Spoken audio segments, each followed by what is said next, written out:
everybody. Welcome back to our pre-race interviews here at the Javelina 100 miler on Mountain Outpost, not Outhouse, but we want to bring that back as well. I am Corinne Shalvoy, and I am joined today by Madge Backhausen. Did I say it right? You got it, Corinne. Okay. How you doing? I'm good. How are you? How are you doing? Grand. I'm great. Good. I'm great out in the desert. Good. I'm surviving. All right. Well, we hope you've been here all day.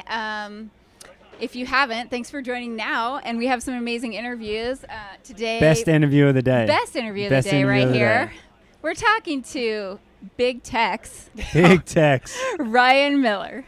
Welcome, Hey, Ryan. Thank you. It was nice to meet you both, and thanks for having me on. Absolutely. Yeah. Thanks for joining us. You are coming back to chase a golden ticket.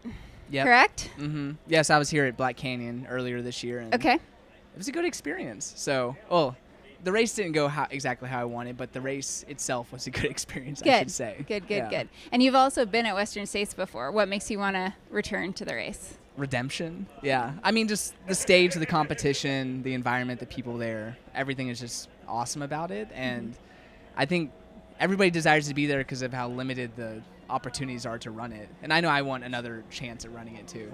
Absolutely. Yeah. So earlier this year, you raced the Kauai 50 miler, won some cash at that, a big prize purse at the inaugural year of that race, and you were the winner in 6 hours and 2 minutes, correct? That's fast. How did it go? Yeah, it was great. I mean, I kind of had to search within myself to figure out what do I want to do as an ultra runner from Texas who's not necessarily drawn to the big mountains yet, because that's what the summer's really about, right? The Western States, the UTMBs, the Hard Rocks, like some of those types of adventures. But not so much somebody comes from a relatively flat place where it's super hot in the summer. So I was like, you know what? This Kauai 50, I heard about it. The prize purse was definitely a big draw.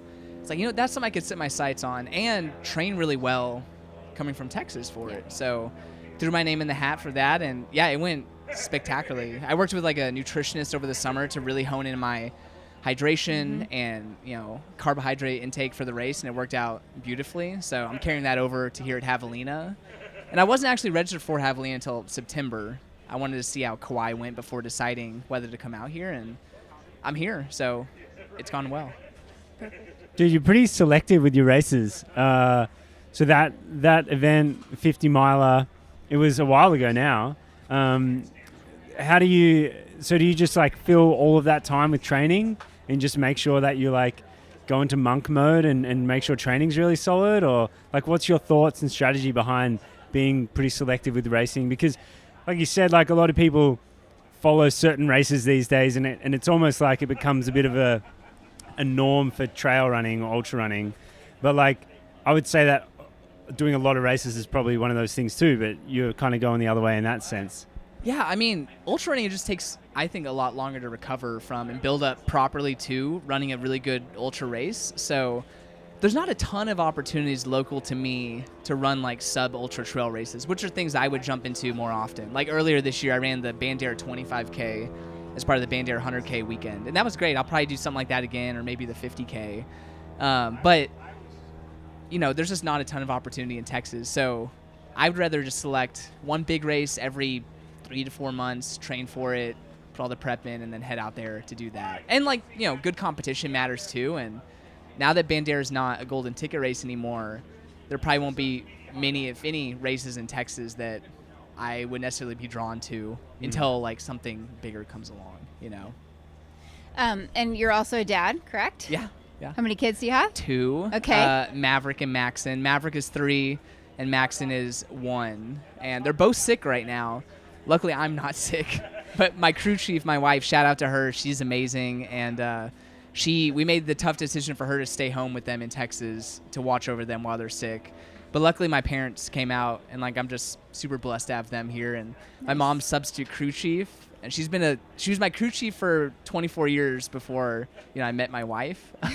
So she's stepping back into that role, and I think she'll be ready to go for it. Yeah, that's a win right there. Not getting the illness that your kids have. That's a win. So tell us a little more, because going back to the nutrition strategy, what did you learn? Were you under fueling? What did you learn, and what do you plan on doing tomorrow? Yeah, I took a sweat test. Like, I think I've learned, like, all of us should, to understand, like, what are we putting out of our body, so we can understand what we need to put in. And really, I just found out I'm in like 80th to 90th percentile of sweat rate and concentration of sweat, the amount of sodium I'm losing. So I needed to switch to high sodium, sports drinks to really make sure I was offsetting that. Yeah. And I faded a lot in some of my bigger ultras, and I think that was part of the reason why that has happened. And now I've got that really situated and dialed in. So it worked out in Kauai, like I said, the first time I really implemented that heavier electrolyte strategy, and that's exactly what I'm going to do here too. So I've got one more along these same lines, because we're going down the sodium and all of that. So I think I read that you spent quite a bit more time than the second place Raj, who's also running tomorrow, who at Kauai. You spent more time at aid stations, like cooling and just... So tell us a little bit about the strategy for aid stations tomorrow. Do you want to take your time but be efficient? Like, how do you think about that? Yeah, I try and view it like a Formula One pit stop, like in and out as quick as possible. But yeah, at Kauai, we were leapfrogging each other. We ran probably about the first 40 miles within eyesight of each other, which is a really fun way to run a 50-mile race, like just direct line competition with the guy right next to you. But he didn't have like an ice bandana. He was putting a little bit of ice in his arm sleeves, but I was putting in my hat, my ice bandana. I was refilling my bottles quite often. So he would gap me every single time we went through an aid station. I would catch back up. He'd gap me again until I think he succumbed a little bit to the heat. And my strategy paid off, where I was able to pull ahead and not get gapped in one of the penultimate aid stations. Yeah. So I'll do that exact same thing here too. I've heard that there's like, I don't know, 50 pounds of, no, I'm joking. I think there's like 8 or 10 pounds of ice per runner at each aid station. So I'll use all of my quota. And I think the year Camille set the record, I heard her say that she stopped at every single aid station. Like I'm sure she was super efficient at them, but she did stop and cool or drink at every single one. And like, that's kind of mind blowing that, like, because there's 4 or 5 on the loop, four different aid stations throughout the loop. So I think it's like, it's not that if you skip one aid station, you're going to be fine. If you go 3 loops and you're not stopping at like half the aid stations, that's where like that buildup of like, excess core body temp over time, you're not cooling yourself or you're not fueling yourself well, it'll catch up to you eventually. But that's where, you'll see it from loop 4 and 5, most likely. Yeah. And it's 100 miles. Like, it's a long way to be, asking your body to operate at such a high, high temperature and just like a high frequency overall. Because this race is like, it's fast paced to a huge degree. It's not like you're going to allow yourself to kind of have a long uphill to hike, and then, you might be able to regain a bit more time to drink some more water, eat some more food or something like that, or cool yourself a different way. There's no streams out here. It's like, it's nothing. I've been out here for like a few days now, and I'm still scratching my head, just like, this really is a desert. Like, it's freaking hot, it's dry, you're gonna go run 100 miles in a desert. That's like tough work. Yeah. So like, of course, use aid stations, like, and if you've dialed it and it takes you 12 seconds to go in and out of an aid station, and you've been able to pay attention to that core body temperature, like, that's huge. Totally worthwhile. Yeah, agreed. You also don't have the humidity that you're used to. How does that change? Like, do you try to stay wet the entire time and use the evaporative cooling? Does it change the strategy at all? Staying wet for sure. Yeah. Because, your clothes will just dry so much faster. Yeah. So I'm trying to wear clothes that are tighter to my body and light colored, as a lot of people would, to stay cooler out there. So hopefully every aid station I go through, ice in the hat, ice in the bandana, and then just tell them to dump as much water as possible they have on me, or squirt me down, or however they're going about it, Yeah, that'll be exactly what I do. Do you have any mental strategies, mantras, things that you're going to rely on if it gets tough? Just finished, baby. Just finished, baby. No, I mean, I'm doing it. I'm doing it for my baby. boys. I think about them a lot, and I really want them to see me finishing tough things and know that they can do that in life too. So I feel like all the races I've been in since they were born, I tend to think about them in the last third of the race, really, when I'm trying to make it to that finish line. I've even cried a few times, like when I'm coming in thinking of that, but I don't know if they can comprehend what I'm doing yet. They know that I run, but I don't think they know that I run like this. Yeah. So eventually they'll watch this replay in 10 years and see me doing it. You know? Totally. Yeah. Or they'll be like, "Geez, Dad, that's not cool. Stop telling us to watch this film." Like, when they're complaining about cross country races being 5K, I'll be like, "Look, guys, you can run 5K. I promise you. Look at this." How'd you come up with the names? Those are cool names. Maverick, Maverick, I mean, we just liked Maverick, even though Top Gun, all of that. We picked Maverick out before the new Top Gun was going to come out, and before we saw the movie from the 80s. So we just thought that was a cool name. And then Maxon, I don't know. I wanted Maximilian. My wife was not on board with that, so I looked up other variants with Max in the name, and that one kind of rolled off the tongue. If you name a kid Maverick, you can't name your next kid John. Like it's need an Maxon's kind of like a strong name too, yeah. so it worked Totally. out. Awesome. Yeah. So, dude, you coach a lot? Yeah, that's my full-time job. So Yeah. I started coaching about 6 years ago, and I left my corporate job 3 years ago to go full-time with it. And now the name of the group is the Maverick Running Community. So I probably have like a third of the people local to me in San Antonio, and the other 2/3 just all over the world. Cool. Awesome. Yeah. Are they across various distances? Do you have openings? Are you No, taking new clients? I'm definitely taking on new Cool. athletes. If y'all want to message me on Instagram or anything like that at Ryan Miller 34. Yeah, it's about half marathon, half like ultra trail focused at this Okay. point. So Okay. yeah.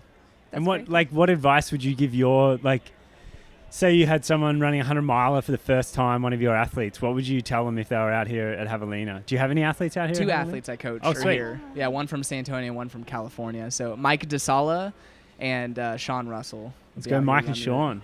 Yeah, Let's they'll go, be getting boys. after it. But no, what we talked about in our pre-race calls was just expect to go into the pain cave. I think sometimes we can go into races very hopeful that things will be smooth the whole time, and it never is, right? At some point you are going to be tested. Your mental willpower or things with nutrition or your gear are not going to go right, and you have to be able to work through those things. So we talk about preparing for the worst, hoping for the best. And when those things do go down, just keep putting one foot in front of the other. Even if you're walking, it will turn around, especially if you keep putting your nutrition down. That's really the thing I feel like I've seen in my 4 years in the sport so far is if you can keep fueling, your body will come back from those low points. It's when you kind of give up or go lax on the fueling that your body just can't quite output what it needs to anymore. Yeah. Another question I'm interested in, you've got a wicked fast marathon time, right? Your PR, or we'd say PB in Australia, but your PR is like 2:14. How do you keep in touch with that speed whilst preparing and doing 100-mile races? How do you make sure that you don't lose that element of your running? Yeah, I think David and Megan Roche would be proud of me when I say Stride's mother trucker. Yeah. I don't know if this needs to can be rated R, PG, but I'll say that. No, but doing short hill strides, 20 to 30 seconds, flat strides, 20 to 30 seconds a couple times per week, and then doing workouts. I mean, I'm doing fartlek workouts, tempo runs on the track, stuff like that weekly. Yep. It's really the long runs where it gets a lot more specific to what distance and what terrain I'm going to race on. Mm-hmm. Yeah. Nice. Was there any specific workout in this build or a week or anything, a couple back-to-back long runs that gave you confidence that, you feel like are really going to contribute to I feel like tomorrow? Kauai, really. Yeah. That was probably my best training run, if you could call it, for this race. And it was, a little less than 3 months ago. But I was able to recover from that, put in solid weeks, but nothing, I wouldn't say there was a workout or any 1 week that it was extraordinary, but I probably averaged 95 miles per week for 6 weeks after Kauai. And that felt pretty good. So, and able to do that in the heat of the summer, in August and September in Texas, is a lot different than doing it in January. So I'm glad I was able to survive that and come here feeling good. Yeah. For sure. Dude, solid. Dakota Jones ran 12:58 here last year, so just scraped under 13 hours. Like, what's your vision on a finishing time? I'm here to compete. I don't care about finishing time. So I think if you compete in this race on a day like tomorrow, you'll have a chance at the course record. But that's not what I'm aiming for in the least bit. I think if you get caught up in time, like, there's going to be some splits out there, I'm sure, where I may hit like a 9-minute mile and think like, oh, it's falling apart or something. But if you focus on the competition and keep moving forward, at least that's my mindset, then I think you're going to have a better day doing that. So, yeah, I want to line up against some of these guys like Preston Cates and Jonathan Ray and those guys and just see who's tougher, who's got the most gas left in the tank at the end. That's So awesme. good. So Yeah. does that mean strategy-wise from the gun you're going to be in the mix? Do you are you going to kind of wait and see, or do you have a plan, or just going to kind of go by feel? I'll be in the mix, but I won't be stupid. So, like, course record pace is about 7:45 per mile on average, I think, and you need to balance running in the cool temps in the morning with like the heat in the evening, or the heat in the middle of the day, I should say. So it'll naturally be faster that first loop, but I think if you see anybody clip in under 7-minute pace, like, I probably won't be there, but I'll be in the peloton chasing right behind that. Yeah. Have you been on the course at all? I jogged it a little bit. Okay. But in general, I kind of know what to expect from watching the videos and seeing what it looks like. The slight uphill for the first 10 and the slight downhill for the Exactly. second 10. So Yeah. Awesome. Dude, are you wearing road shoes or? Guess we have to see tomorrow. Oh, here we go. I'll just say, Teaser. I wore Vaporflies for the Kauai 50, and that was on Right. rough dirt road and trail out there. Yeah. How did you feel stable? Yeah. Wow. Felt perfectly fine. Sweet. What are they? Are they good shoe? What? Super shoe. Oh, super shoe. Super road shoe. Right. Super Yeah. shoe marathon. Just for anyone who didn't know Marathon that, super shoe. that's why I asked. Yeah. I don't think the cameras can see what I have on my feet right now, though. So Yeah, we'll leave you're that wearing as a surprise. you're wearing Ultraflies. I can see them because I've Right. tested them. They're sweet shoes. They Oh, feel but good. they have a speed lace on them, which is a little. Maybe a shoe different change than then? Oh. Damn, here we Oh. go. All right. I like Well, it. Just have to Nice. pay attention tomorrow to see yeah, how it goes. I Yeah. love it. That's awesome. And you said wearing tight-fitting clothes, light colors. I heard some people say they might wear bright colors, but then I heard someone say that they could see somebody really far away. So I'm like, maybe no bright colors. Like, you don't want to be seen by your competitors. Like, Everyone's going to wear beige half a mile the Yeah. whole time, just blend in with the desert. That's what I'll be for Halloween, a cactus. I'll have a green shirt on. Yeah. That'll make it very difficult for live streaming that beige person. Who is that? Oh, but speaking of which, are you wearing a costume? I am. Yes. Yeah, so Yes. That's epic. I'll be slinging my webs from cactus to Woo! cactus, Oh, making it man. to the finish line. So good. Spider-Man, as a boy dad should be. Yeah. You should might be going wearing. for the world record fastest 100 miler in a Spider-Man outfit. Yeah, that's got to be out there. Maybe you should contact I Guinness. have to look it up and see if anyone's attempted it before. But Yeah. it's certainly possible. Yeah. Awesome. Like on trail with Vaporflies in Arizona at the age of 34. Yeah. All that. I'm sure it hasn't been taken. You've got 31. He's 31. it. 31. I'm number Sorry, I 34. just I'm threw it number out. 34 though. My lucky number is 34 because Yeah. my dad told me I was named after Nolan Ryan. Okay. He's like one of the best MLB pitchers ever. Yeah. He was number 34. So I wore that growing up. Every That's sport cool. I played, and they allow you to choose your bib number here, which is really cool. So that's the number I chose. Cool. So, Sweet. yeah. 34, Ryan Miller. Yeah. Big Watch text. out. Big Tex. Spider-Man, Big Tex, Ryan Miller. All of the above. Yeah, Just yell it out loudly and he'll appreciate it. exactly. All right. Awesome. Well, best of luck to you tomorrow. Thank Be you, cheering you Corinne. on. We'll be following, and hope you have an awesome day. Aw, y'all are amazing. Thank you so much. Thanks so much, man. Have a good one. Yeah.